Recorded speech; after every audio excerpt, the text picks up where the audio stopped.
All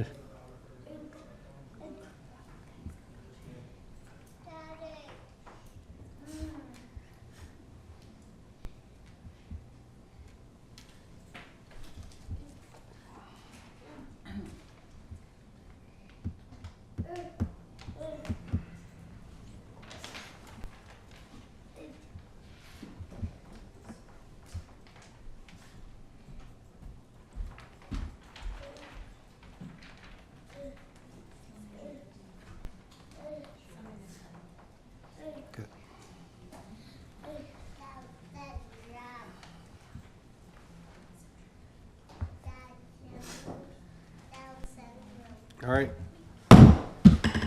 Good evening, everybody, and welcome to our public council meeting for Monday, October 3rd, Town Torbay. New business. Councilor Pepper. Councilor Manning? No, pass. Councilor Pollard? Pass. Councilor Appleby? Thank you. Councilor Goss? Pass. Thank you. Deputy Mayor? And thanks for me. Is there anybody that would like to get on the first Q&A session? All righty. So, could I get a motion to adopt the agenda as amended, please? So moved. Moved and seconded, all in favor? Aye. Aye. Opposed? Carried. All right. So we have, need a motion to adopt those public council minutes, October 3rd, or, hang on now. Yeah, October 3rd. Today is the 17th, by the way. I read something wrong there. All right. Could I get a motion to adopt those, please? So moved. Second. Moved and seconded, any errors, omissions? All in favor? Aye. Opposed? Carried. Okay, everybody have a chance to look at the conflict of interest consideration sheet on your desk? Okay. All right. We got a couple of proclamations here, 3 actually, that we'll do. And the first one is Proclamation Child Abuse Prevention Month. Deputy Mayor. Oh, I forgot to tell you. It's on your desk. No, I got it. Okay. Whereas children are the foundation for a prosperous and innovative society, and the foundation for a child's growth and development is established when the community takes responsibility for creating healthy environments where our children can thrive. Whereas all children deserve to have a safe, stable, nurturing home and community to foster their healthy growth and development. Whereas child abuse and neglect is an important societal concern that may affect the long-term health and well-being of not only children but also the adults they become. Whereas child abuse and neglect impacts our entire society and our society's future. Whereas child abuse prevention is a shared responsibility, and finding solutions requires the involvement and collaboration of citizens, organizations, and government entities. Whereas this month we emphasize the importance of understanding the devastating problem of child abuse and neglect, and commit to learn more about the behavioral and physical signs of possible abuse. Therefore, I, Craig Scott, do hereby proclaim the month of October 2022 to be Child Abuse Prevention Month in Torbay, and urge all citizens to work together to help reduce child abuse and neglect significantly in years to come. So moved. Second. Comments? Okay, all in favor? Aye. Opposed? Carried. So the next one we have is a proclamation for Canadian Down Syndrome Week. And we do have some special guests here in chamber tonight. We have Noah Kane and his family here to witness the signing of the proclamation.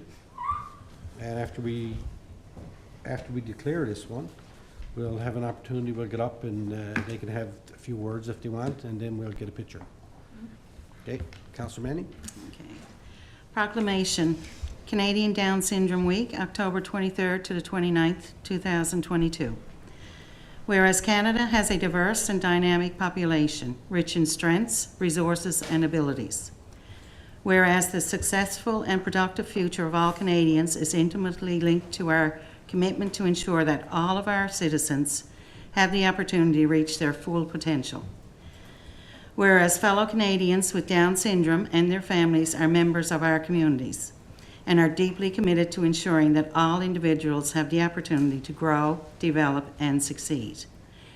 Whereas Canadian Down Syndrome Week is a week of educational programming directed to ensuring all individuals with Down syndrome live complete and fulfilling lives with public knowledge, awareness, and appreciation of the strengths and the contributions, it's a little bit emotional up there, of individuals with Down syndrome.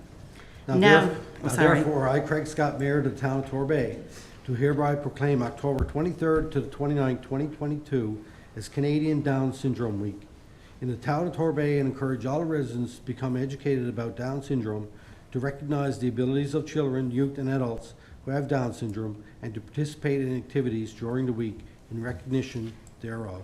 So moved. Second. Comments? I would.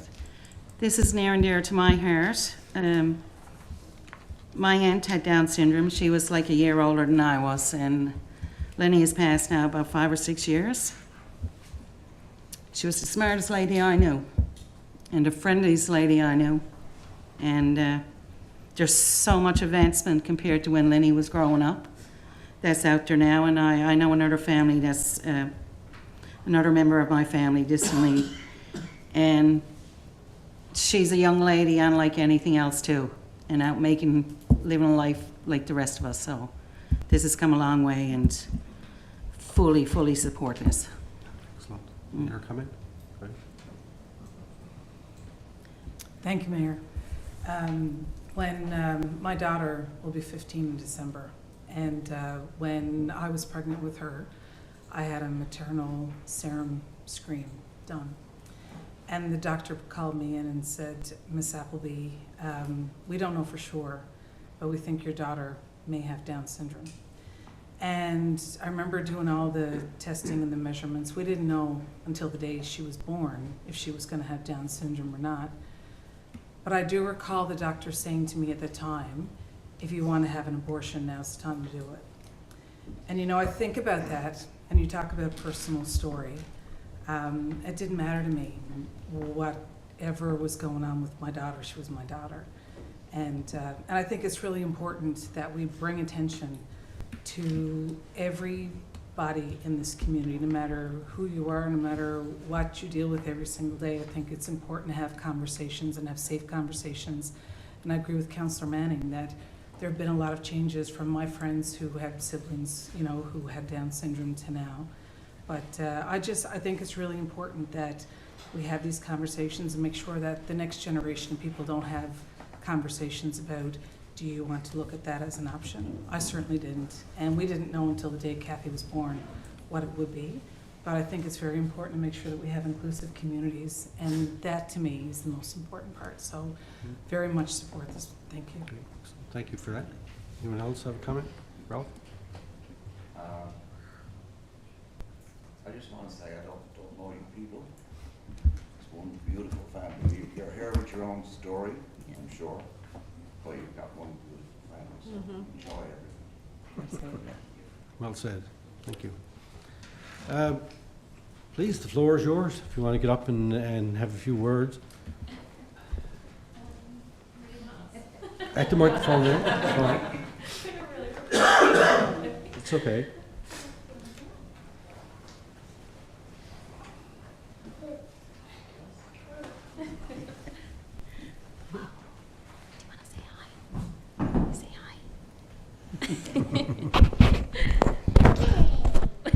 Be prepared to speak with Mayor. Take that. Noah is nonverbal yet, but we're still trying and practicing every day. So I think I don't know. I guess your message was went right to my heart. And I think our experience. I never had prenatal testing or anything because it really didn't matter. So we didn't find out Noah had Down syndrome. 1 second. Until 2 days after he was born. We were in the hospital, and when he was born, there were no major indicators or anything. So it wasn't until 2 days after that the pediatrician suggested we have some genetic testing done because he had a couple of features, the low set ears and low muscle tone. But I think, there are definitely a lot of advancements since, say, 15, 20, 50 years ago, but it definitely still needs a lot of work. And, it was obviously devastating. It felt devastating to us when we found out because we didn't know anybody with Down syndrome. And I guess we weren't educated. Oh, we definitely weren't Down educated. syndrome. And that's So something that we've been it felt- actively pursuing now, Yeah. especially with our family, our close-knit family, our friends, Yeah. everybody in between. When you go to have children, you get a certain picture put in your head. Oh, well, is it going to be a boy? Is it going to be a girl? Yeah. And you can imagine them growing up, you're going to have siblings, and you don't think about stuff that, that can directly affect, in general, something like Down syndrome or even autism and stuff like that is all challenging, right? But you're not really mentally prepared for that. And we're currently learning along the way. We're still as learning, yeah. Noah's learning. We're 6 years old now, and we're still learning new stuff every single year. Every year goes on, we go to groups, we get other parents to get Down syndrome. Some go through different struggles of their own, like a lot of common problems. They get a lot of health defects in their heart, and a lot of them has a lot of hard surgeries, stuff like that. We are very, very lucky that way. Yeah, Noah hasn't had any major medical issues, but I'll never forget the genetic specialist because we were upset and crying and stuff, and I'll never forget, she said to me, when I see you in the hospital, if I see you in these hallways 2 years from now, she said, you will not be sad. And I'll never forget what she said to me, and she couldn't have been more right. Like, we wouldn't change one single chromosome in his body. And I think, instead of doctors, like the pediatrician said, sorry, he does have Down syndrome, like that should have been congratulations. Like, you just won the lottery, he has Down syndrome, So I think that's, our biggest thing that we just tries to get out to people is just that that's not the end of the world by no means, and you won't ever know. I mean, we're obviously blessed with 3 kids, which is wonderful, but the amount of joy that he brings to everybody is beyond amazing for sure. So thank you for having us here. Well, Yeah, definitely thank you for having us here, for helping spread awareness and Yeah, for sure. helping to get some more inclusion in the world out there, Yeah. and in the town, and in everybody's lives.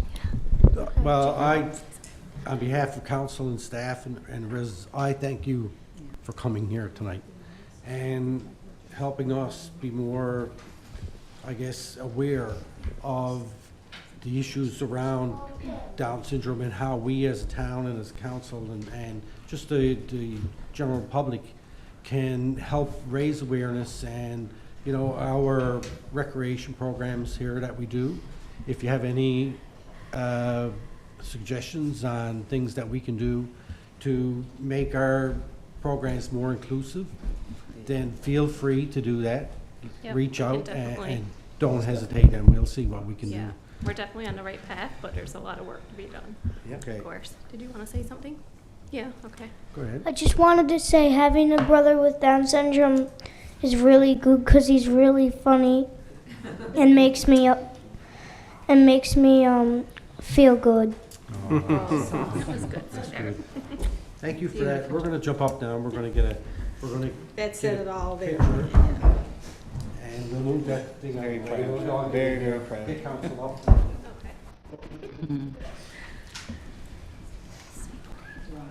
Yes, all of us. Yeah, that's been. Yeah.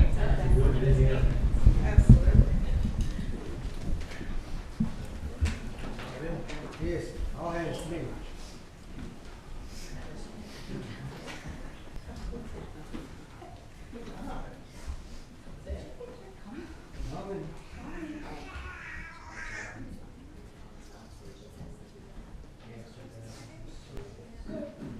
You know what? Come over here and help me hold on to this. No, you come too. You want to go around here? Let's turn it around so everybody can see.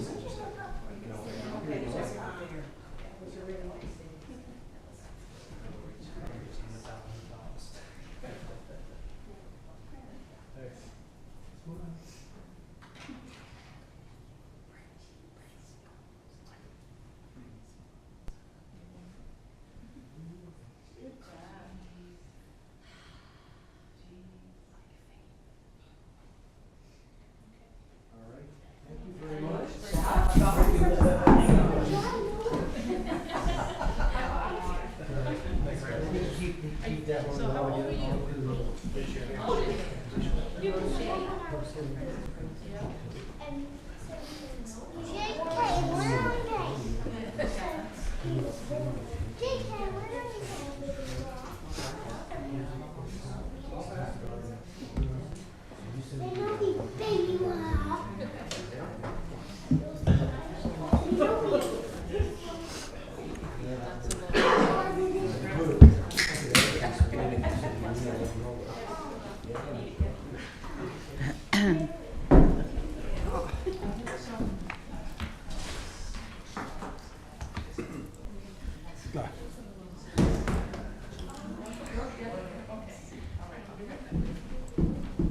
I don't remember, but we'll do it now.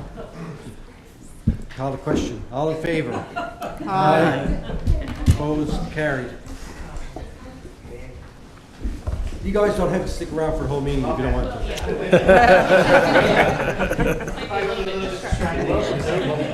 Just saying. I'm going to need that other one off around this one. Bye. Thanks for coming. Thank you. Bye. Bye. Take care. Wave and goodbye. All right. Oh my. A different environment. That was nice. A different environment. Wow, where are we? One more proclamation for Small Business Week. And Councillor Appy, that one's on your list. Thank you, Mayor. Oh boy. Okay. Town of Torbay Proclamation recognizing October 17th to 23rd as Small Business Week. Whereas Small Business Week in Canada is designated as October 16th to the 22nd, 2022. And whereas Small Business Week is an annual celebration of entrepreneurship that the Business Development Bank of Canada has recognized for over 40 years. And whereas during this week and continuing throughout the year, citizens are encouraged to support small and medium-sized businesses. And whereas the town of Torbay has partnered with the Portrush Cove St. Philip's Chamber of Commerce to host a variety of workshops and sessions within each community that are free for businesses and aspiring entrepreneurs to attend. And whereas the town of Torbay commends Torbay businesses and local entrepreneurs for their efforts and will continue to support these efforts and celebrate their successes. Now therefore, on behalf of Council of the Town of Torbay and on behalf of the citizens of Torbay, I hereby proclaim October 16th to the 22nd, 2022 as Small Business Week. So moved. Second. Comments? I will if I can. As the chair of the Economic Development Committee, I just want to thank Council for this proclamation and for all the work that I know our staff and team have put into putting together these events. I wasn't able to attend the Builders event this afternoon. I was working, but there's a full week of activities. And I know there's been a lot of excitement and planning that has gone into this work. So thank you to you for everything that you've done to encourage business development in our town. You know, at the end of the day, the backbone of communities are small, medium-sized enterprises who come in, start up, they employ a number of people and generate opportunity in the town that's not always seen, but definitely adds to the community, adds to the ability for towns to grow and for people to live here and avail of services. So I think this is very important, and I would encourage anybody who's interested to start up a business or wants to know where and how they can do that, to reach out to council, to staff, to our Economic Development Tourism Officer, Deanne Lawrence, and see what's there. It's not for the faint of heart. I ran my own business for 10 years. It's hard. There's a lot of work that goes into it, but boy, it can be one of the most rewarding things you do. So that's it for me. Thanks. Okay, thank you. Any additional comment? All in favor? Aye. Opposed? Carried. Thank you. All right, no presentations, no Q&A. Mayor's report, short and sweet. We had a meeting with MP Thompson the other day, myself and Councillor Tapper and Councillor Pollard, to discuss our current water situation and our desire to expand our water capacity. So we had a really good meeting. We have some information that we have to go back and provide to her so she can start advocating on our behalf. And I want to thank her and Councillor Pollard and Tapper for having that meeting and having a great discussion around water in particular. So it was good. And then we had a funding announcement up at the History House, and I'm sure that Deputy Mayor will talk more about that later when she's doing her report on that. And as usual, I was attending town events over the last couple of weeks, and I want to pass along my congratulations and thanks to all those people who were helped in organizing those events, and in particular the people that came out and participated in them. I know that we had another cornhole tournament, and we had 112 participants, plus probably another 40 or 50 people that were there watching. And I saw a notification by Cornhole Newfoundland that that was the largest tournament that they've ever held to this point. So looks like Torbay might be becoming the king of the cornhole tournaments. And everywhere I go, I run into people, even at the dinner theater the other night, and people of all ages, not just younger than me, but people that are young at heart also looking forward to the next cornhole tournament. It's an excellent event, and it's a nice passive recreation that anybody of all ages can enjoy. So I don't know, maybe we might have to do more and more. I have to talk to the recreation people about that. So let's see. So anyway, thank you for that, and for the people, and I also mentioned the dinner theater that a lot of us attended on Saturday night. Was a tremendous success. I was blown away by the talent of the people that were up on that stage doing that dinner theater. And you know, I commend Barry Codner. He was the writer of it, and Councillor Tapper was one of the stars in it. And you know, they did a really good job. And I mentioned to Ralph earlier, and you know, they're all local people, but they're really professionals. You can tell by the way they carry themselves and how they quickly jump on a mistake and make it funny for the audience, and everything just went so great. Anyway, thank you to everybody that participated in that, and to the people that came out. I don't think there was anybody that was there that were disappointed. It was certainly, it was a great time. So thank you to the organizers, thank you to our staff who worked that night too, and yeah, that's it. I don't have much more to say about that. Okay, so that's it for my mayor's report. Anybody have any questions on any of that? All right, Correspondence, we have correspondence here from Department of Transportation and Infrastructure, circular. It's called for, what is it called for, Don? Municipal infrastructure applications. So that has gone off to Public Works. We have another one here from Department of Fisheries, Forestry and Agriculture, guidelines around disposal, avian influenza suspected wild bird carcasses. So I guess, in short, I will tell people, if you see a dead bird, do not pick it up. We will be posting something on our website from the town, pointing to these guidelines to make sure that people are not putting themselves in any kind of danger or have potential health issues handling dead birds that might be infected with, I guess, the bird flu. All right, and we have a motion here. There's a memo from M&L require names of the voting delegates from municipalities attending upcoming M&L conference, trade show, and annual general meeting being held November 2nd to the 5th, 2022. Motion of council is required to confirm the voting delegates. Are we going to do this motion now? Or is it coming up somewhere else? This is the only place it's located on the agenda. Okay, So we do have another meeting, a public meeting before the convention, but we do need to advise M&L on who our voting delegates are. okay. So we'll have another meeting before we need to advise them, or do we need to do it now? They set a date Oh, tomorrow. there you go. So let's do it now. Would somebody want to motion that?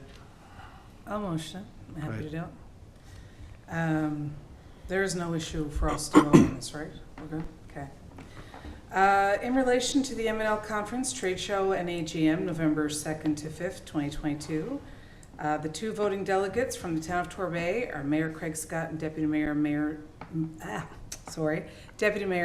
Thorngass. So moved. Second. Moved and seconded. All in favor? Aye. Discussion on that. Go ahead.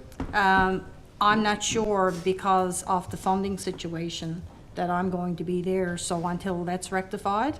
So I'm assuming that the names can go forward, and if there's a change, it'll end up being changed at that time.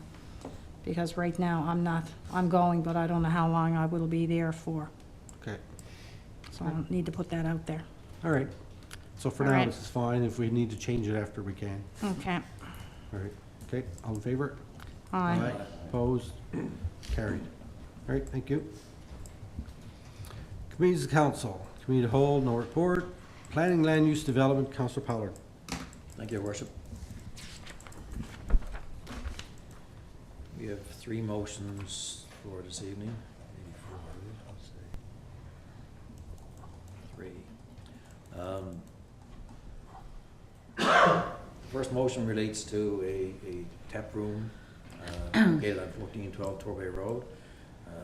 So the background reads, we're in receipt of an application from a company looking to renovate and lease the former post office at 1412 Torbay Road as a tap room, catering, bar, lounge use that will offer local craft beer from various breweries across the province on tap and some food options, no takeout.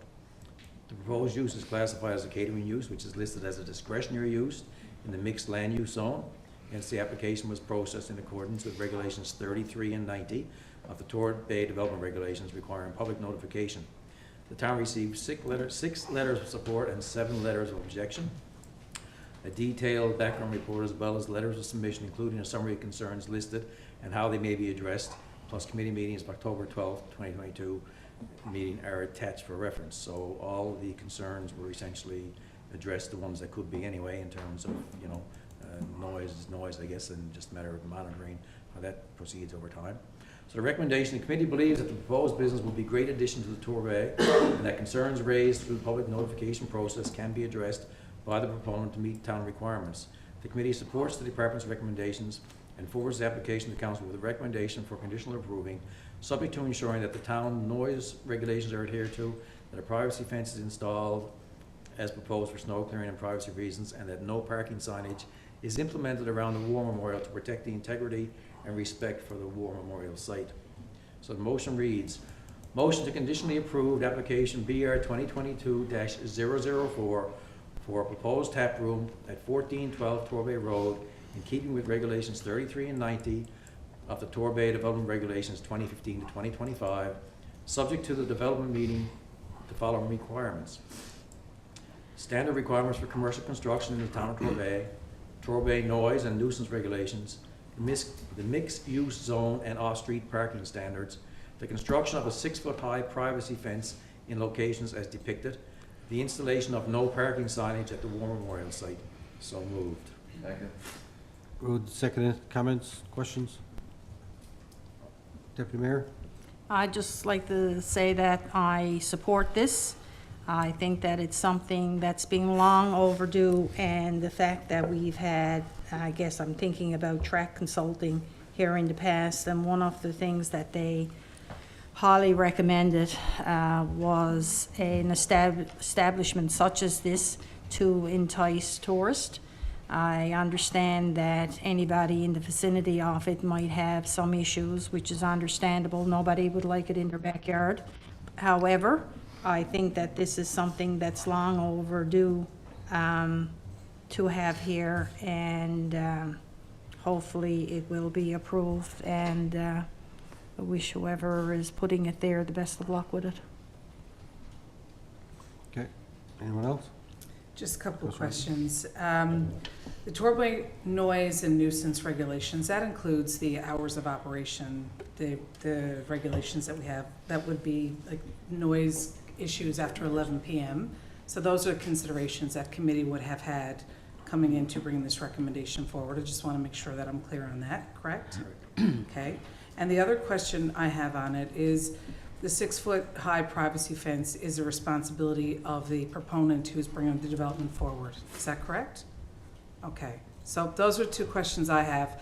I've read the letters for and against as well, and I agree with the Deputy Mayor that, you know, I can understand that some residents do have concerns, but the location of this site, the ability to get, you know, in and out with the traffic, the respect for the War Memorial, I'm going to be supporting this motion as well. So I did want to clarify that the privacy fence was the responsibility of the proponent, and that those hours would be something, if it helps, you know, the residents when you're looking at what's happening there from a time perspective, anything after 11 o'clock is part of the noise regulation, so they would have to work around that.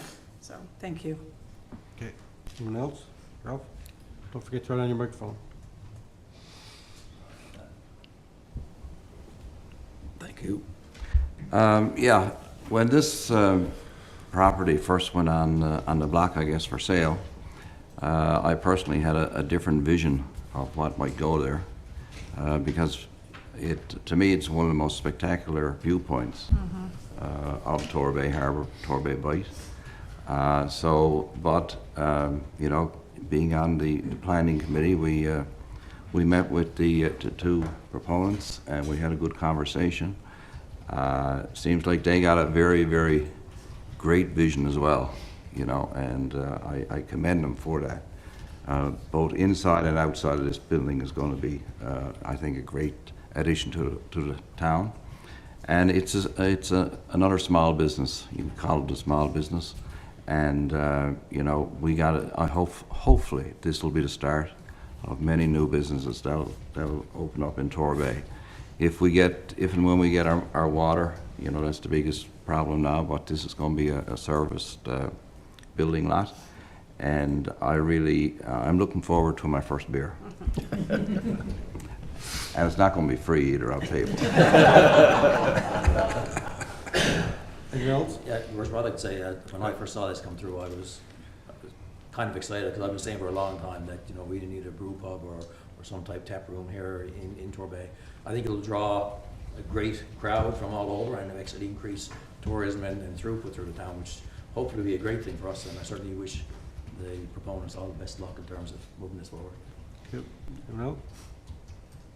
Well, I agree with everything said. I'm fully in support, and with the committee going over everything that needed to be looked at and enforced. Absolutely, 100% agree, and I agree with the location. It's spectacular.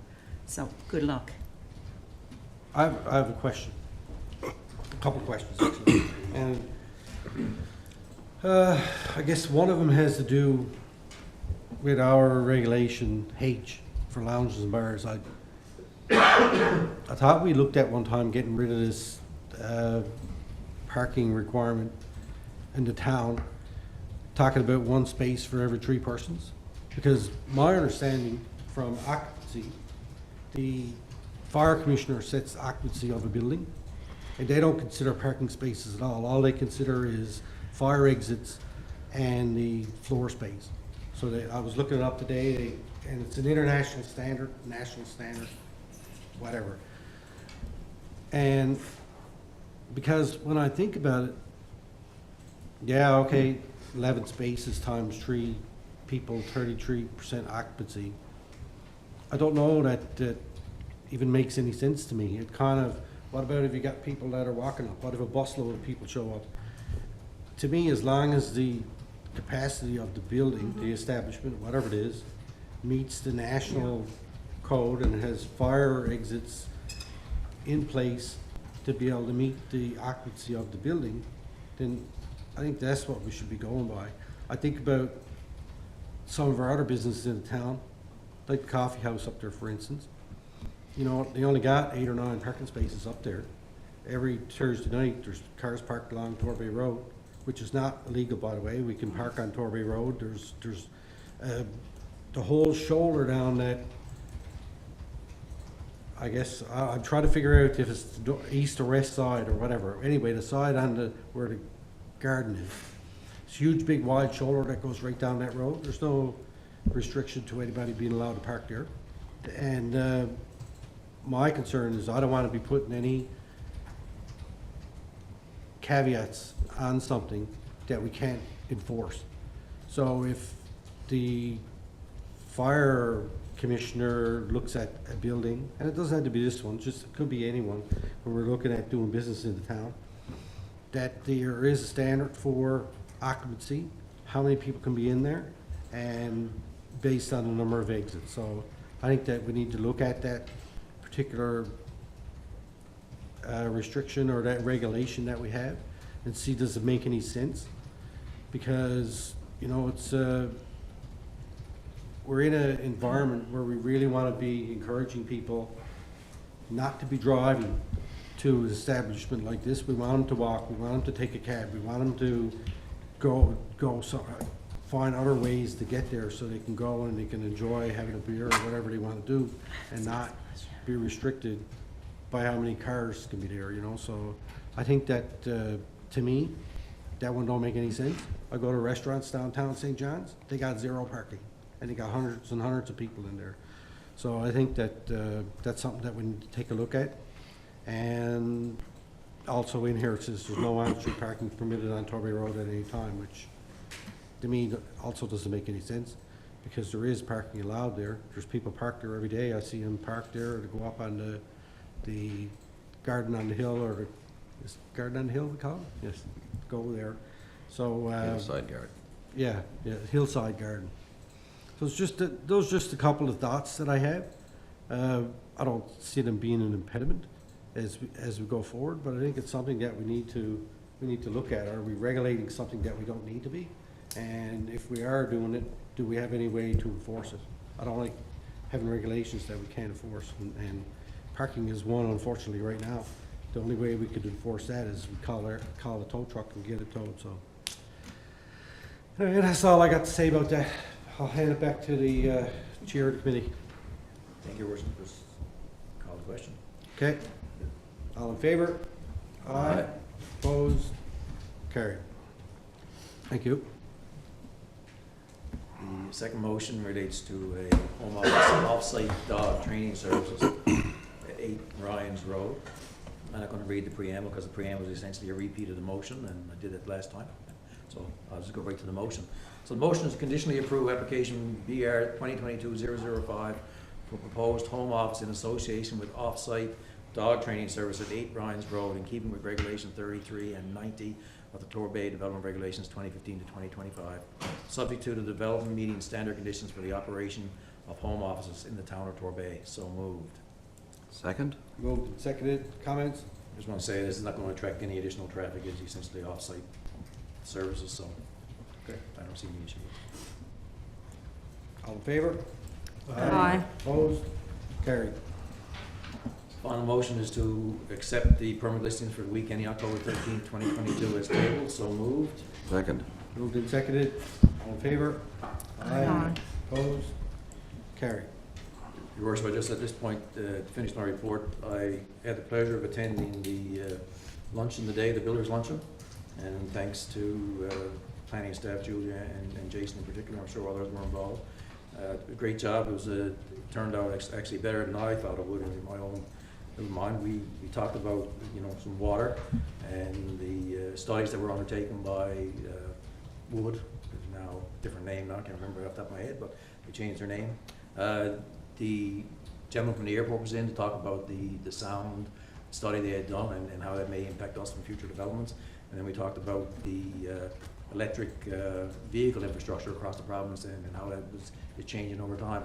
There was really good uptake from the people that were there, and I got to say it was very worthwhile attending. And I think it's something that we should do on a more regular basis. This was the first, and it was associated with Torbay 50, but I think there's something that we should offer maybe quarterly for different things really, and just it's great to have the to and fro with residents and special interest groups even in terms of how we move forward. So I just want to say thanks to the staff and thanks to everybody who attended. Actually, it was really good. Excellent. And to your point about the electric car charging stations, we have 1, 2, 3, 4, 5, I don't know, 5 or 6 or whatever it is in the town. I think that at some point we should look at upgrading those to, they're level 1s we have now, right, Don? We should look at upgrading them to level 2 chargers. Are they level 3 chargers? The ones that will charge up a vehicle in less than an hour or whatever. It's level 3. Yeah, yeah. Interestingly enough, that was part of the discussion in terms of what the 3 charging levels were, and the really no need to have level 3 chargers in certain places because people usually charge from home and they only go short distances, so they only need top-ups in places that aren't residential, so I would say, or aren't set up for longer term charges. So. Oh, okay. That's good to know too. Ralph? Just one short comment.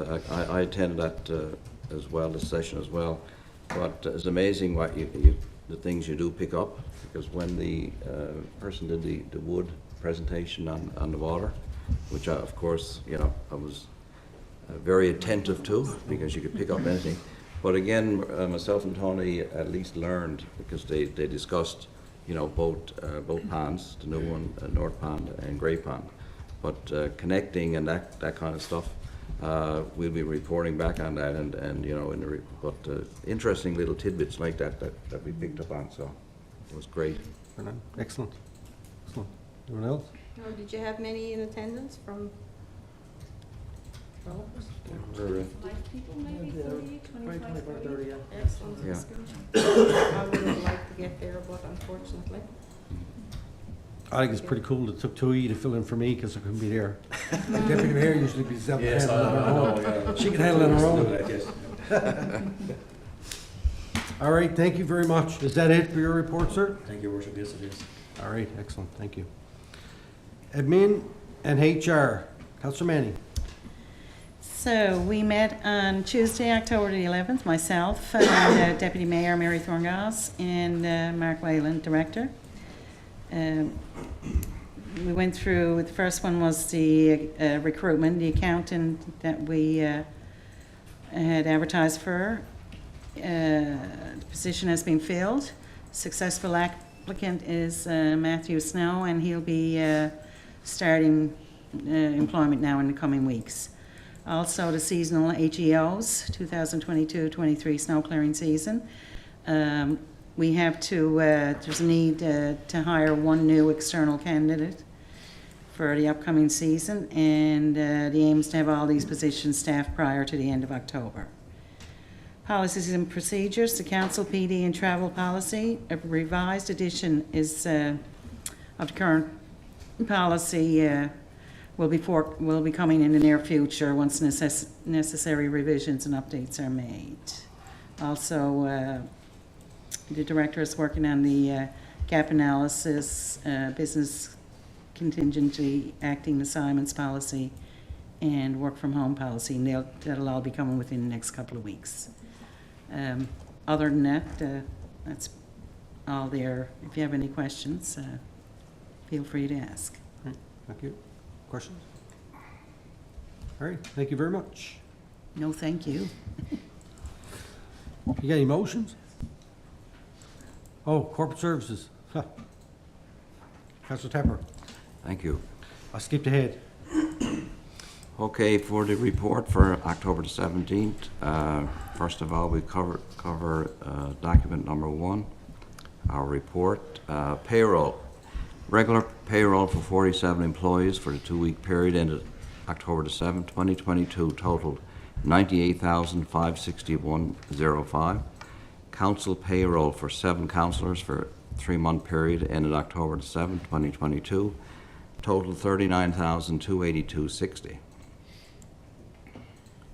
So we have a number of invoices for approval. There are 14 operating invoices totaling $223,028.61.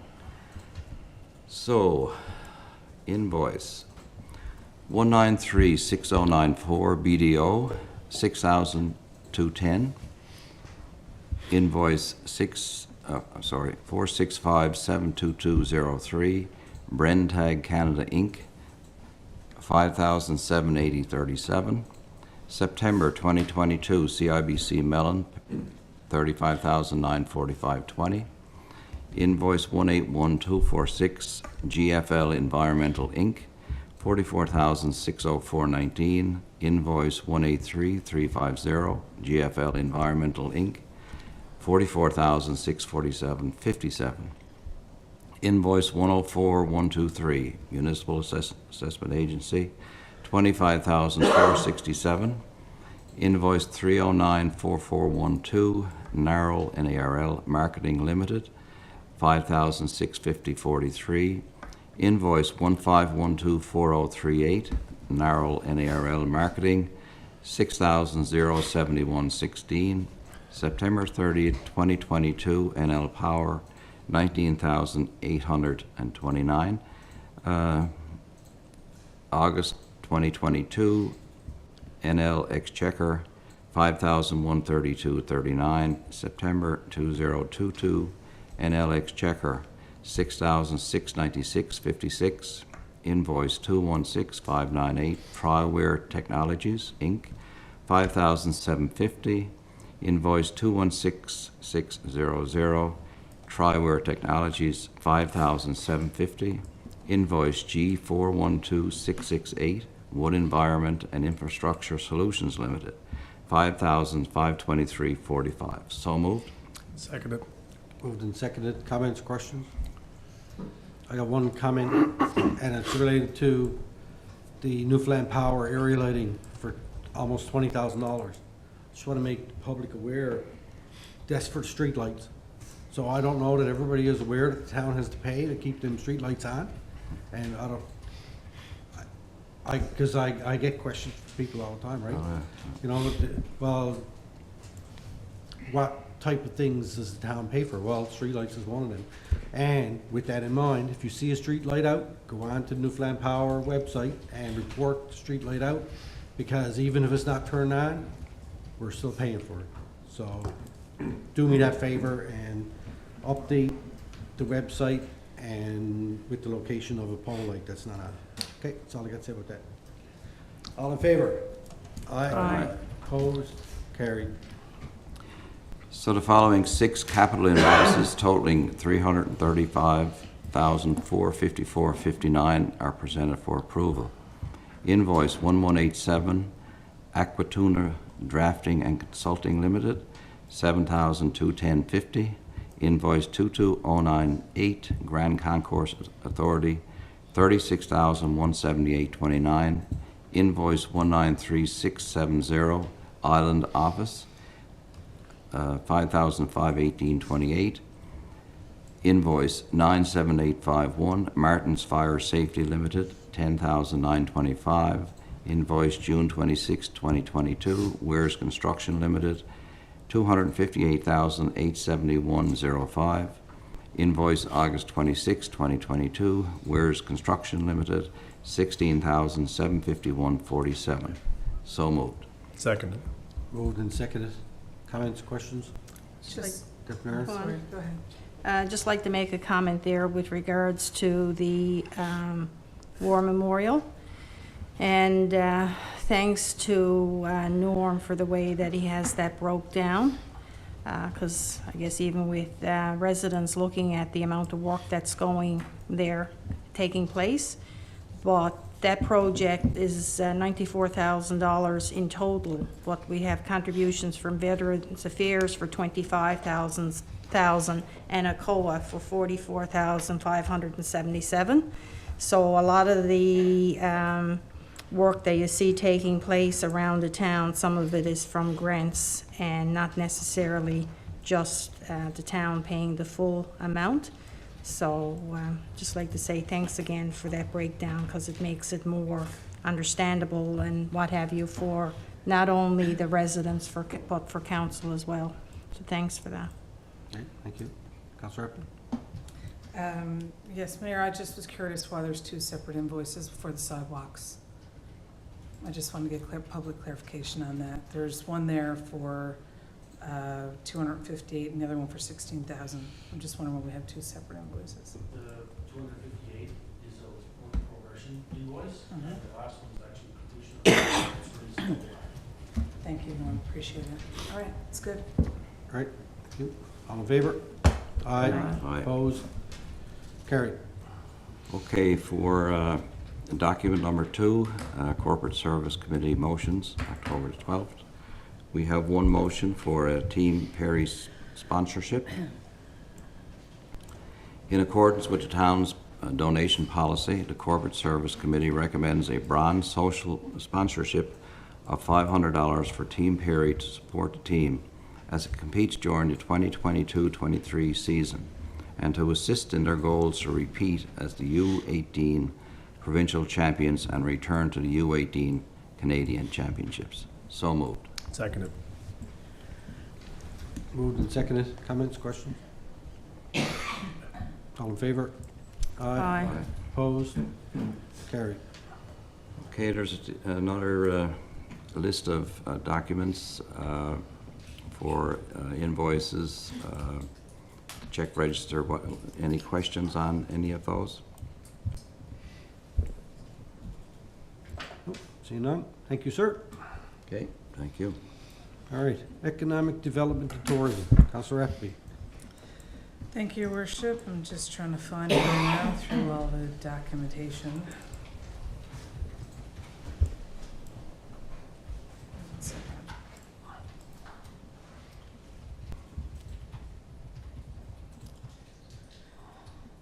Okay. All right, so we have an update provided by the Economic Development and Tourism Officer. Under Economic Development, there's an update there about the Pico Ridge project and Small Business Week and the different activities that are happening. So would encourage people to come out and participate. The Builders Luncheon happened today. There's the Indigenous Cultural Diversity Training that's happening tomorrow. And then coffee with the Portrait Cove St. Philip's Chamber is happening on Wednesday morning, bright and early. There's a session with the CBDC at the Torbay Common, and there's a number of other things happening there. Rethink Waste in the Workplace and introduction to grant writing. So just wanting to make sure that people are aware that these events are happening and that they can come and participate. There's a regional wayfinding update, and there's some information in the business supports about the LED light bulbs for the Charge NL for the Torbay History House Museum. Under tourism, there's some information there about a session that took place on Thursday, October 13th at St. Nicholas Hall. 34 people registered and the session was free. There's a garden tourism update. So the tulips have arrived at the depot, and it's just really exciting to see us doing something like this. This is new, it's different. It's nice to tap into a different type of tourism. And it's really cool that we're connected, not just with other communities here in the province, but also with what's happening with Ottawa's Tulip Festival. So I think that's pretty cool. And other than that, if anyone has any questions, I'm more than happy to take the questions back to our Economic Development Tourism Officer or try to answer if I can. But it's a pretty straightforward update there, Mayor. Okay, I just, I comment on the fact, I did attend the session on Thursday, the tourism one. I was there early to bring greetings on behalf of the town. Councillor Tapper was also there, and it was well attended.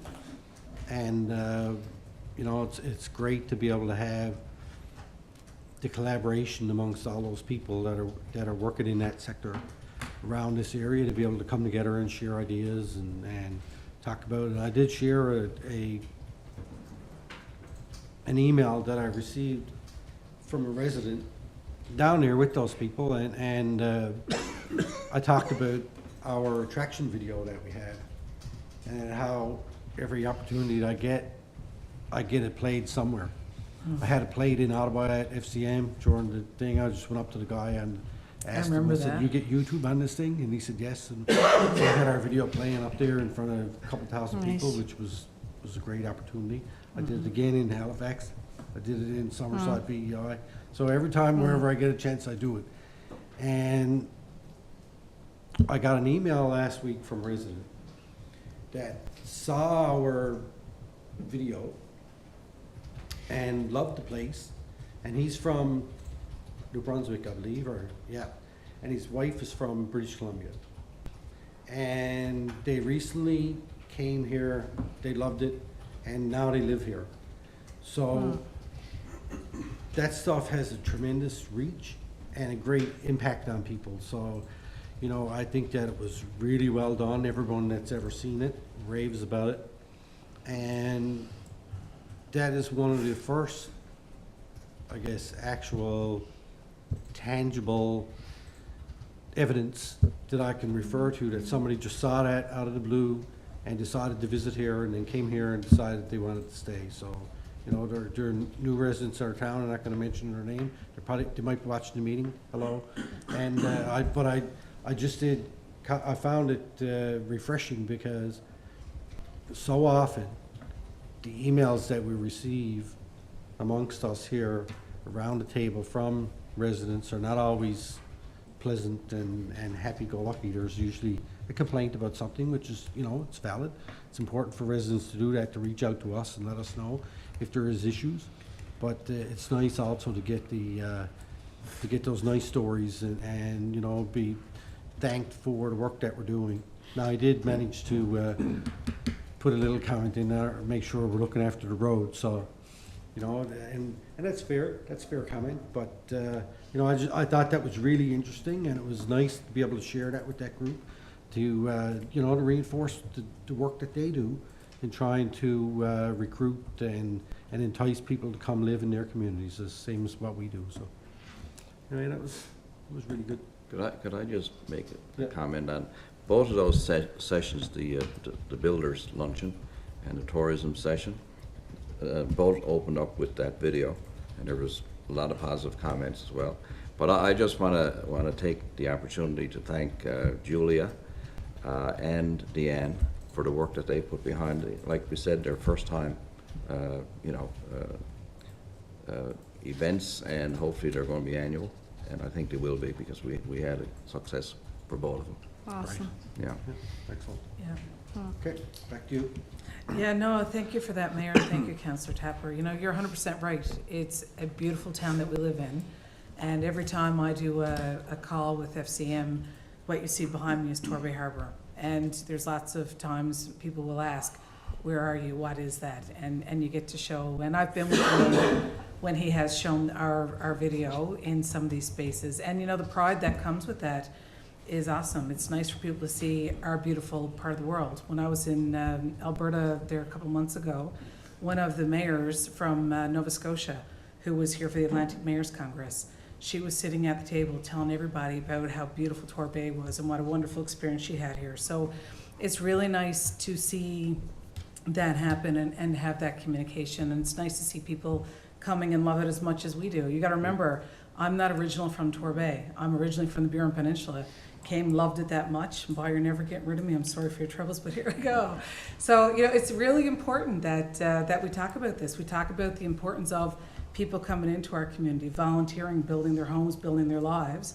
And you know, now we've got businesses building, we just approved 2 tonight, and you know, as Councillor Tepper was talking about the vision and the beautiful spot that we have over there for the new business that may go there, you know, you've got nature-based tourism. You've got people walking the East Coast Trail who may want to pop by and have a beer. That helps with some of the mayor's parking concerns he had earlier. These are the things that, as we continue to work and grow and plan and do the work that we're doing, we build on our successes. So it's fabulous to be part of this committee. It's fabulous to be part of this council. And I'm really glad to see the good work that we're doing move forward. So thank you for that. Could I just Thank you. add Go ahead. one more thing? Just thought about it. The person who was, the young lady who was singing that video, her last name is Stock, Kathy Stock. She moved to the States, New York, shortly after that video was done. But now she's back in Torbay. She bought a house actually just across from me. But she's really, and she did the break. She played the keyboard for us at that, and again, when people realized who she was, and there's probably a 10-year difference in when the video, you know, was done. So she did a great job again, and she's really helping out our Folk Arts Council as well now, performing around the town. So Excellent. Yeah. So now when I see her around, I won't need to, I had to go and bribe Kelly Hickey to learn how to sing that song, so that when I showed up and she was singing at the coffee house, that she would sing it, and she Now did. you can get her. And she's, Yeah. and she's awesome, but it had to bribe her, I just had to beg her, and she did it, so yeah. it's awesome. Now that she's here, she'll be able to Oh, do she'll it. do it. Yeah. I'll have to look her up. Very nice person. All right, thank you. Excuse me. History, heritage, culture, and arts. Deputy Mayor. We had a meeting on Wednesday, the 12th, and myself and Ralph and Noah were in attendance, and there's a lot of programs and different things happening there again over the next few months. So there was a rec card brochure outlining the programs to be offered in October, November has been printed and distributed. An information brief with program information was distributed to teachers at the Holy Trinity Elementary in Juniper Ridge. And when I was there the other day, Noah was up with one of the, I think it was grade 3, in one group, and Derek Diamond was with another group downstairs, and it was awesome to see the young children and what have you actually there and interacting with everybody. And Donna was in, when I looked in to see what she was doing, she was in making ice cream, and to go in, they were going to have that then. So every time I go there, it just kind of lifts my spirits. Also on Wednesday before our meeting, we met with MP Thompson, and she had a funding announcement for $100,000 for the annex to contribute towards that from up at the History House. And History House participated in the recent Provincial Tourism Opportunity Session on October 13th, and Councillor Tapper and the chair of the Folk Arts Council attended, Derek Diamond. But just to go back and thank, big thank you to our MP for coming down. It's been a few times that she's been down, and we had a really nice chat during that time that she was there.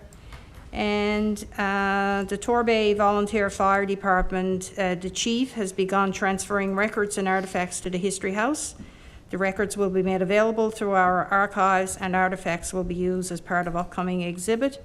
And I mentioned about the upcoming programs. They will be having their first board game night on Friday, October 21st, and they're hoping to develop a weekly child's night as well at the museum. And last week, on the 11th, Noah had a meeting set up with representatives from Balleen, Flat Rock, Pooch Cove, and to discuss the possibility of collaborating on a regional heritage plan to identify, evaluate, and make recommendations on the safeguarding and accessibility of our community's cultural and historic assets. And that was something that the energy that was in the room that day and what everybody had to offer. So I think that we're on to something really good there. And this is to do with the age-friendly again and looking at moving forward to kick off a regional heritage plan. And it's also interesting to note that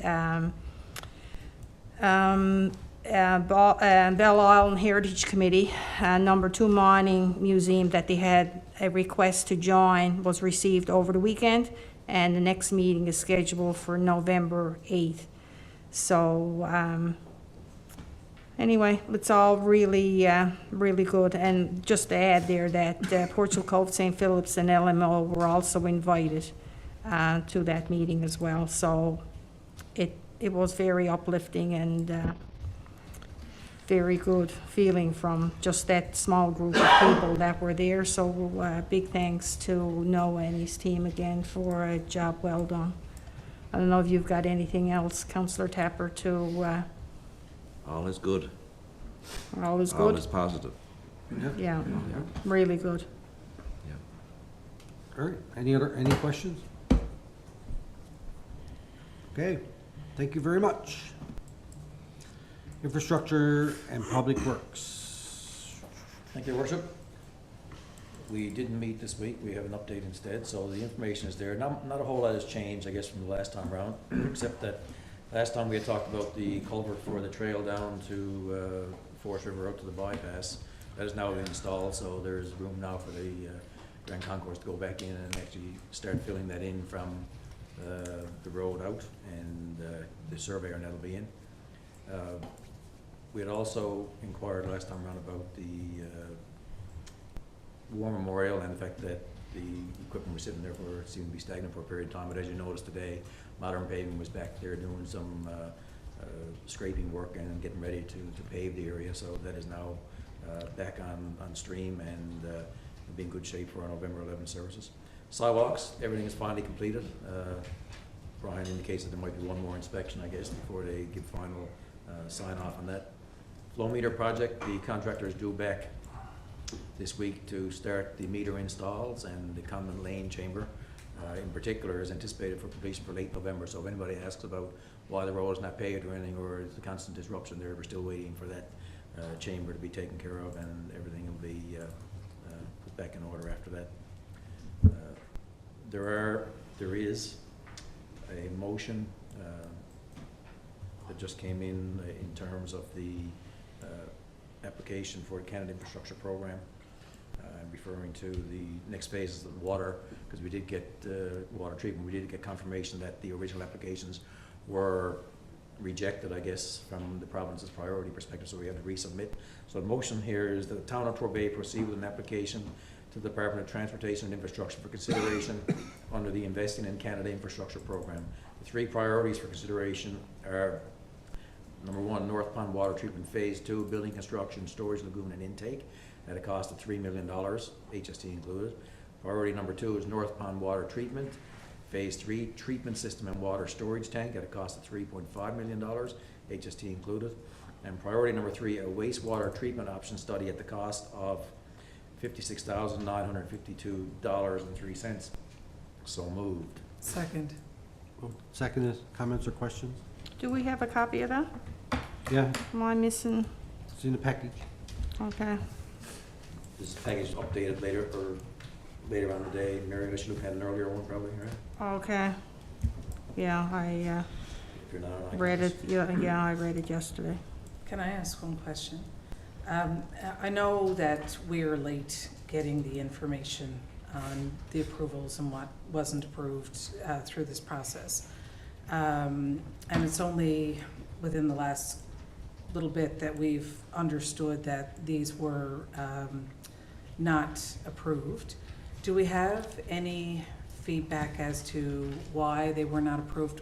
Are there any adjustments that we need to make based on the criteria with the rejection of the letters before we resubmit. I just want to ask staff to clarify on that Do point. we know down what they scored? Probably 100. They did, but there was only so much funding and based on the number of applications, so. Right. Yeah. So it was purely political. It wasn't anything that we have to change. The water treatment application has scored 100 points up every time we've submitted from when it was the original $14 million to when we brought it down to the 7, 8, and then when we can phase it. So each time, it just comes down to the number of applications, what they can distribute, and politics. Perfect. Thank you for clarification. Nothing else we can do to improve the application. Yeah, no, and that's, I guess, what I wanted to ask, just to make sure before we resubmitted it, that's all. Right. Thank you. So, to that point, so I think in 2021 or 2020, when this program first came out, just going by memory, I was reading something about it the other day. There's $555 million allocated for Newfoundland Labrador through this Canada Infrastructure Programming Fund. There's still $300 million sitting there that hasn't been spent yet. And what I'm hearing is that the federal government is ready to go, the money is allocated, but the province has to be coming forward with their 1/3 of the funding, and that seems to be where the roadblock is. So, you know, it's frustrating when, and not just our municipality, but all municipalities across the province, we are sitting here with infrastructure projects that we want to do, that we need to do, that we're ready to come forward with our 1/3 part of the pie Yeah, and get approved and move forward. But there's, the issue is with the provincial government not, I don't know if they're able to put forward their 1/3, but that is where the log jam is, you know, from what I've been told, talking to people. So, you know, there's nothing we can do, we just keep applying. It's like last time, right, when we applied, and it was 14 million, and they came back and said, no, for our district, there's only 5 million, and you guys can have 2.5 of it for two sidewalks, and we still only got 1.2, even though the sign says 2.3. Like, I'll never, Need to fix that sign. that sticks in my craw, but anyway, you know, so I guess there's not much else that we can do. We're applying for projects that are high priority. They're scoring 100 out of 100. You know, it's only someone to cross off a pen and approve the dollars, and we're ready to go. So hopefully it'll come this round, maybe. Let's see. Anyway, sorry to digress there, but I know. Back to you, Chair. Thank you, no, we're just ready to, I guess, vote on this now, really. I mean, Okay. you said everything that can be possibly said about it, except that it takes us longer to find out about the rejections than it does, than it should really, it makes it hard to plan and put forward applications, so if they clean that up, it would be great help. That's all. Okay, all in favor? Aye. Opposed? Carried. That ends my report, Your Worship, unless anybody has any questions, but I want to take 2 seconds, and I always say that you should never be thanking people unless you got a list of names in front of you before you're going to leave someone off the list. I can't stand it. So I thank Julia and Jason. I also have to thank Doug and Deanne and Brian as well, who was there today for his input on things. So hopefully I didn't miss anybody now, so my apologies. You better off just thank everybody. They know who they are, that's what I says. Mary, can I have a comment? Go ahead. I'd like to thank the Director of Infrastructure and Public Works as well. I know we've had a lot of conversations and communication about speeding in this community since I've been here over the last 5 years. And I know it's an issue that we are consistently trying to tackle on town roads, provincial roads. But this past week, I did see some of the numbers broke out on the information that we were able to capture around some speeding on Ballion Line.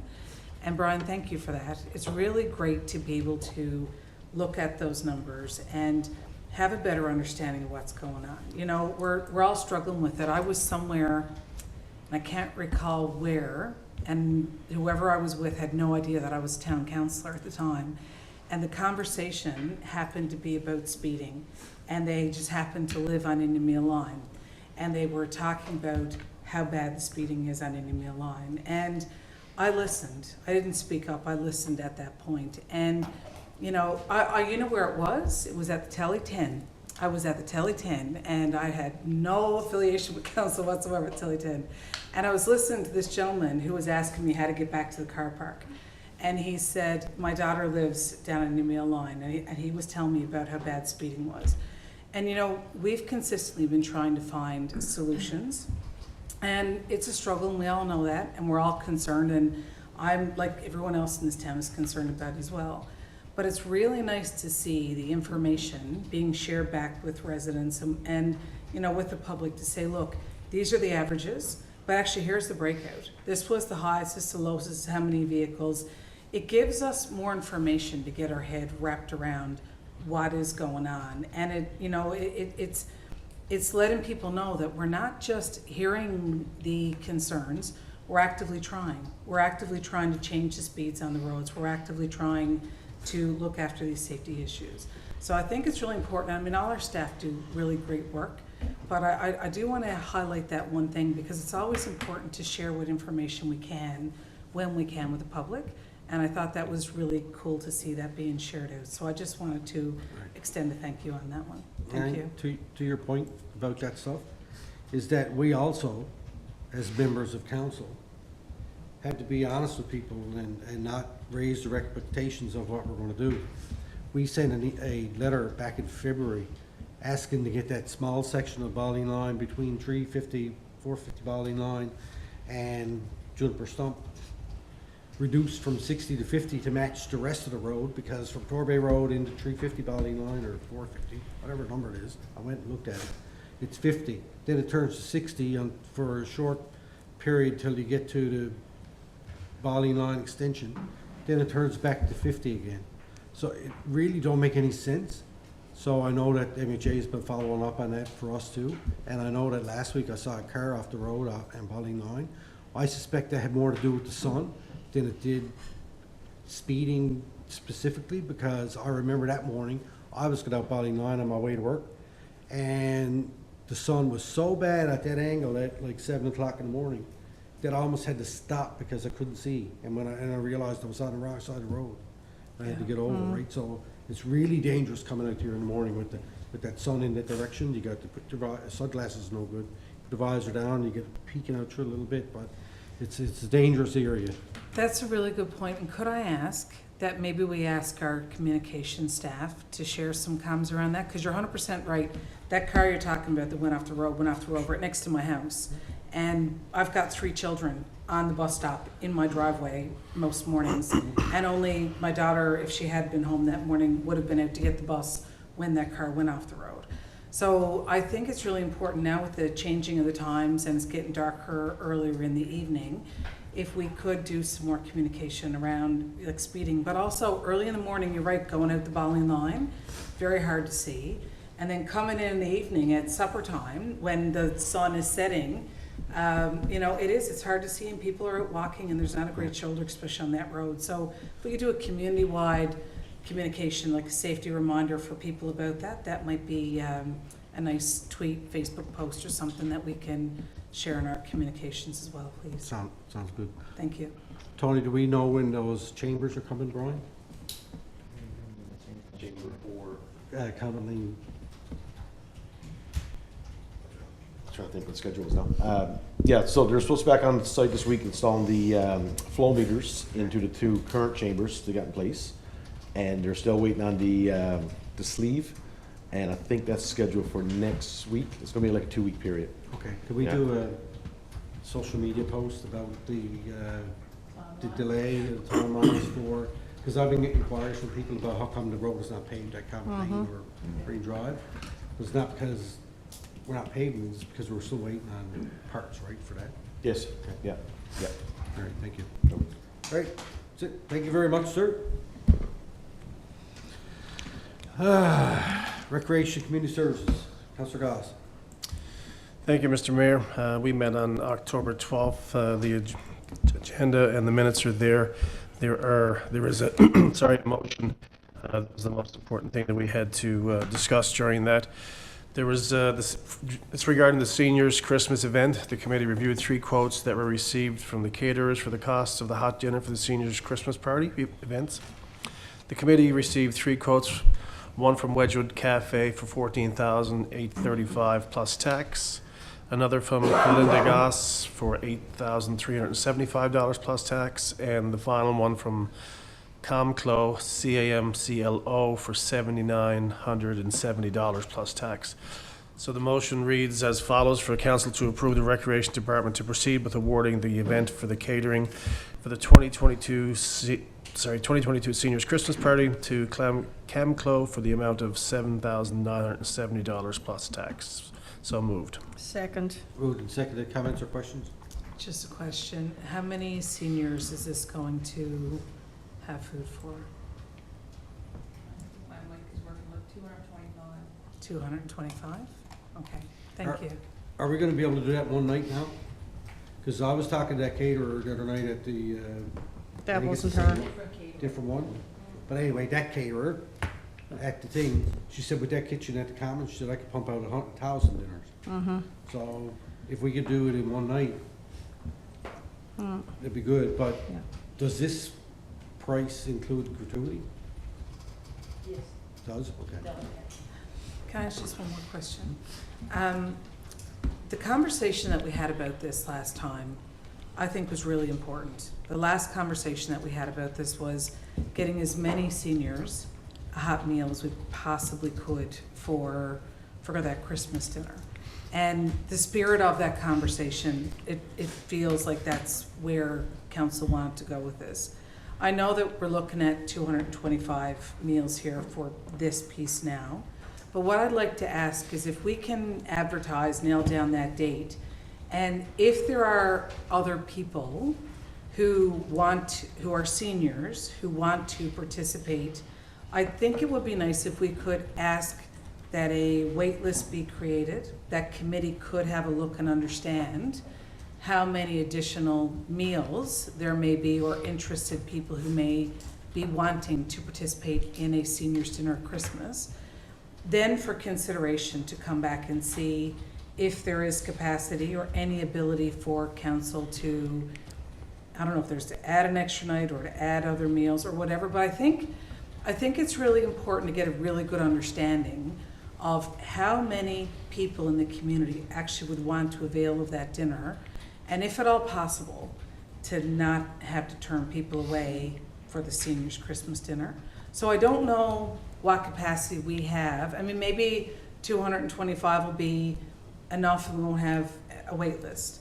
But in case there are extra people or families who have a loved one that would like to benefit from it, I think if it's possible, I don't know if we have the ability with these services, Town Suite, or the infrastructure we have, so I'll ask staff to look at that.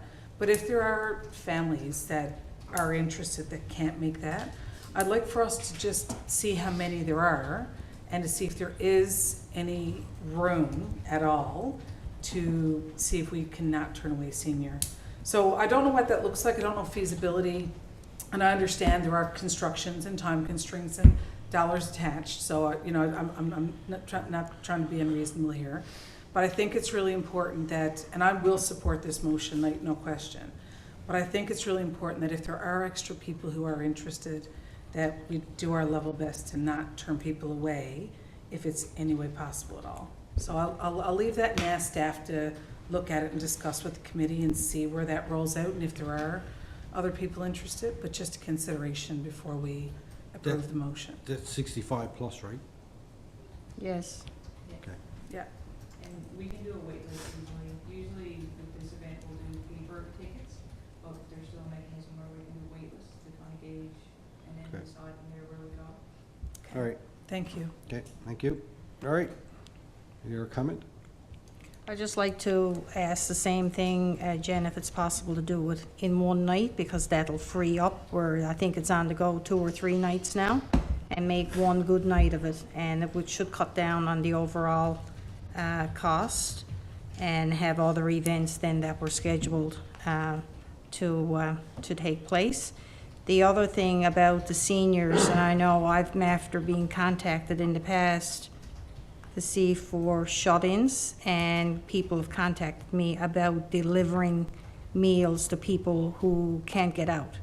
So that's something else, but I'm not sure that this is the time of the year. It's almost something we need to take that information and gather it and have it for another year, because we're pushing it as well. I know I have been for a hot meal versus the cold plate.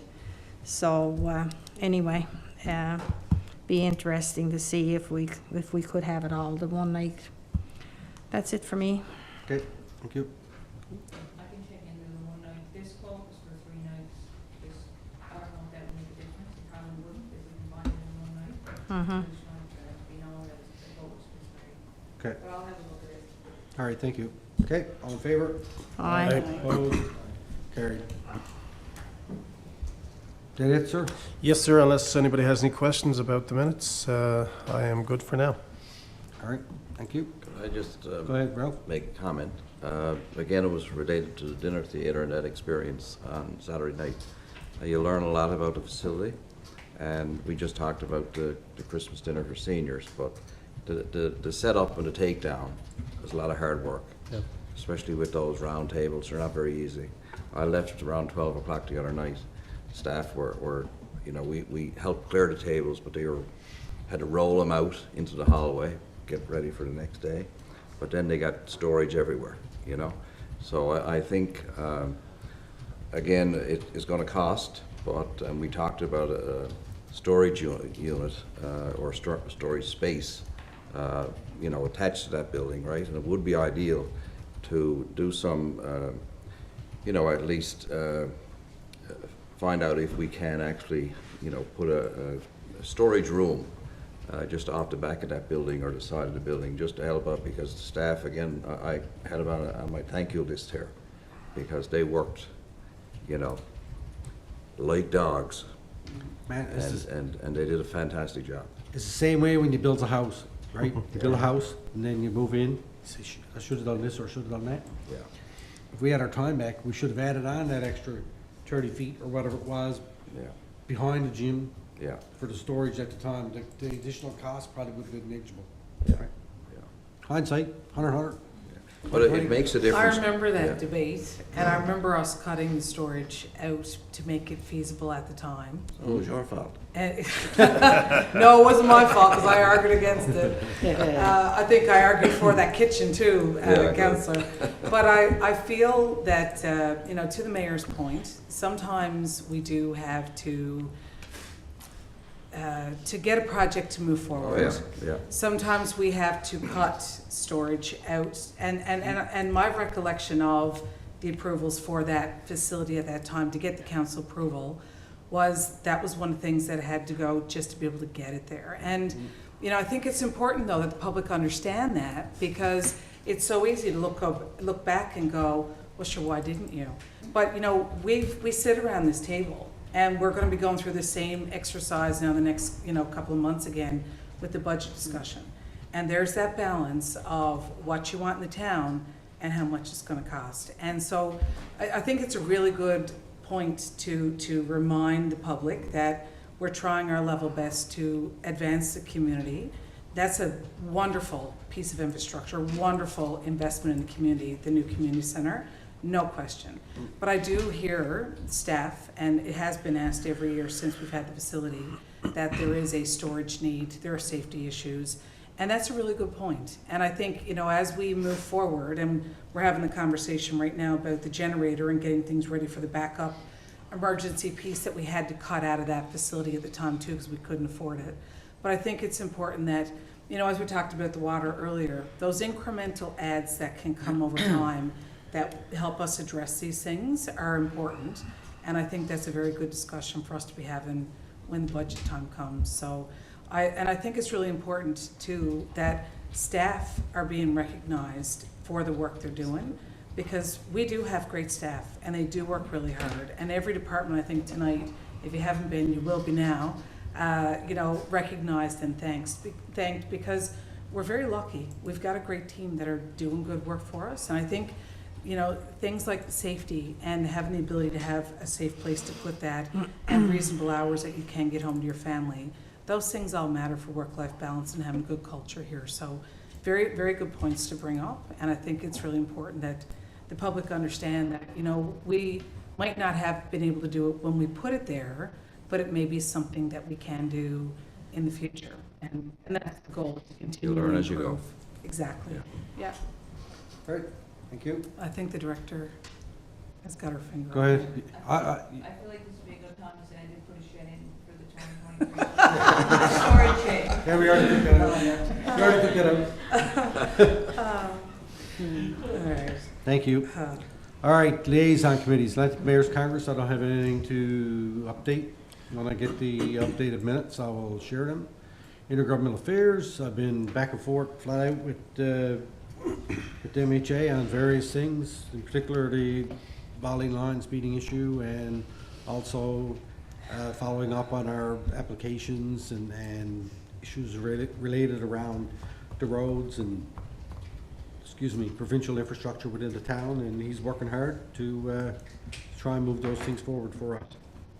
And we actually sent him an email today, Councillor Powler did, requesting for him to facilitate a meeting with us and Minister Lovelace to talk about our water situation and to get the province on board with that. So look forward to that.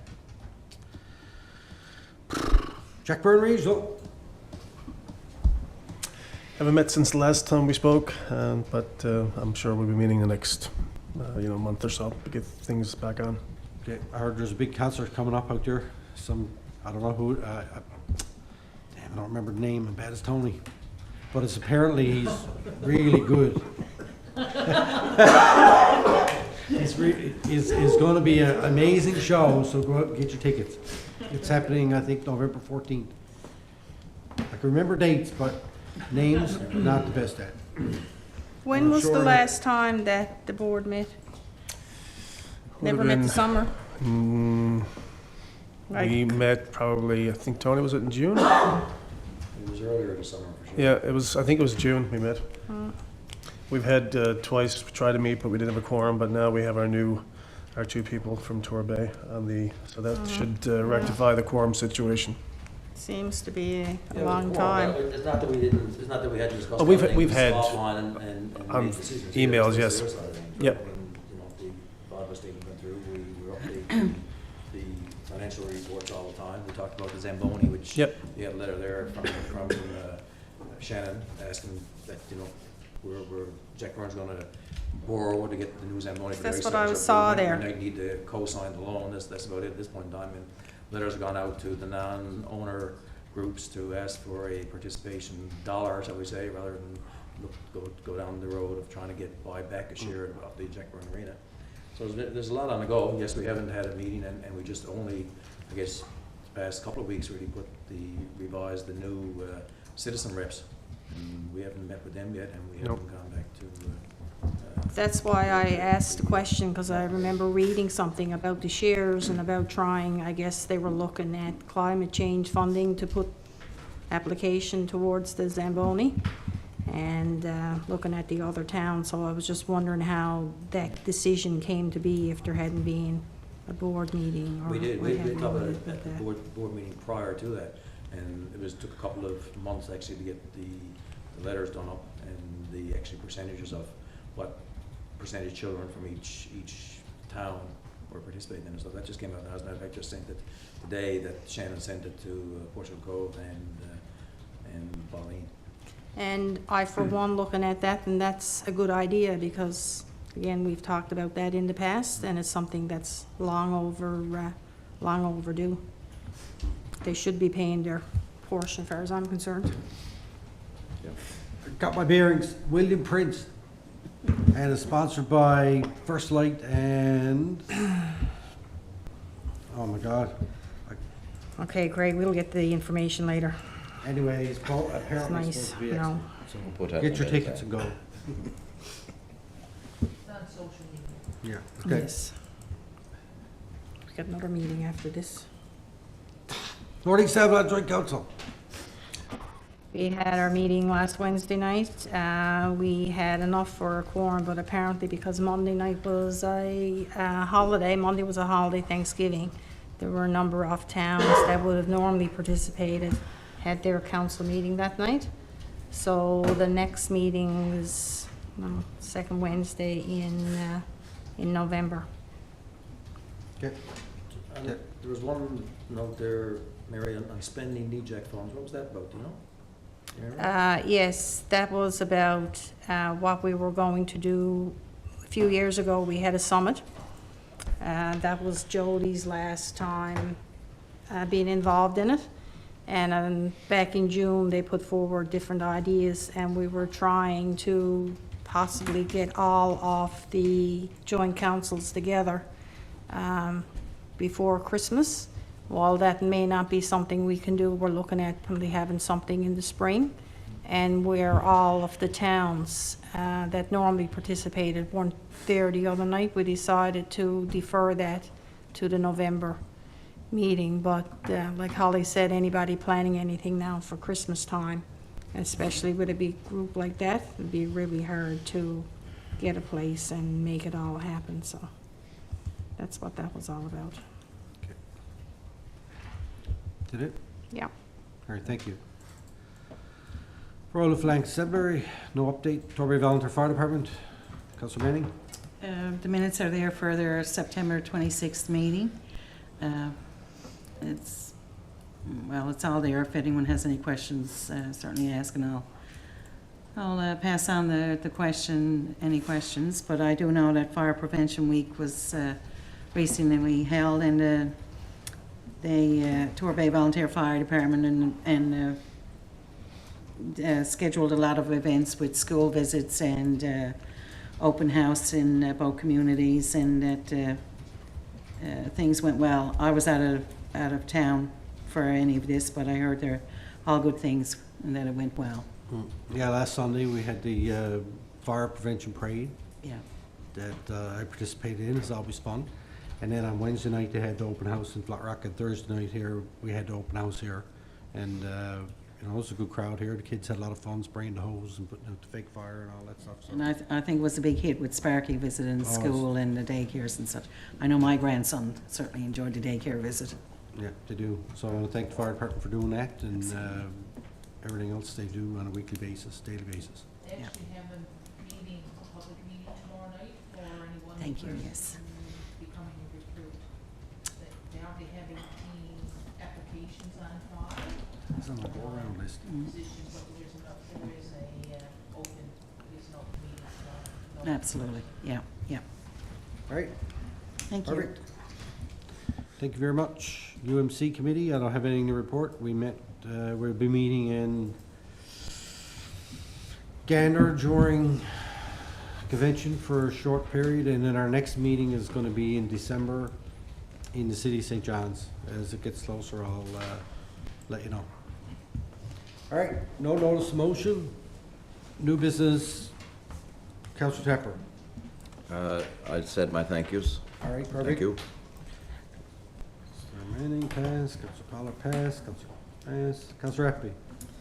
Thank you, Mayor. A few thank yous. One to M&L and to Deetra Walsh for hosting the M&L coffee break and getting that started up again.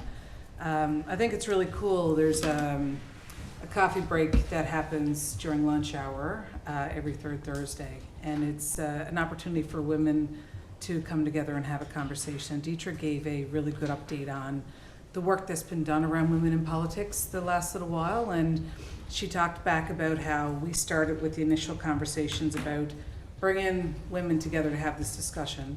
And I recall dragging you and another mayor into a session at one point, and they were like, oh, we're not ready for this yet.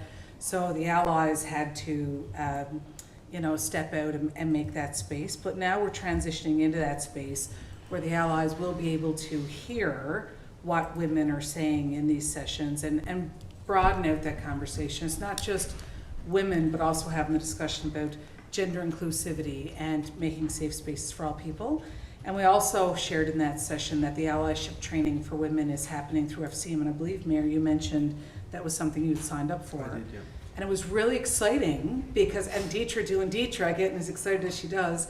She said, we just got news from FCM that Newfoundland Labrador has that many people who are interested to sign up for the allyship training that they may actually consider doing a session for Newfoundland Labrador because they had such a great uptake. So for me as a counselor, I think that's brilliant to have that many men want to come forward and say, we want to support other people in our sector. So I just want to do a shout out and a thank you on the coffee break, and also share that it's really cool to get that kind of uptake in our province. It's just nice to see that kind of support here. I also wanted to note that I ran in the telly when it happened last weekend, and thank you to the wonderful people here in Torbay who've been putting me back together. Our local businesses here in Torbay, Talk Municipal Business Week, are the ones between the chiropractor, the physiotherapist, and the massage therapist who are trying to fix Humpty Dumpty back together again, because I continue to seem to think that I can do this and not hurt after. It doesn't work that way. But it was brilliant, and it's amazing to see the community spirit that happens when you run the telly. And you know, from seeing Doc O'Keefe out there every year, who's out encouraging people, way to go, you're almost halfway there, to just people in the community so excited coming out and cheering you on, and young dance groups out there. It was absolutely brilliant. So hats off to everybody who put that together and who made that possible. It was great.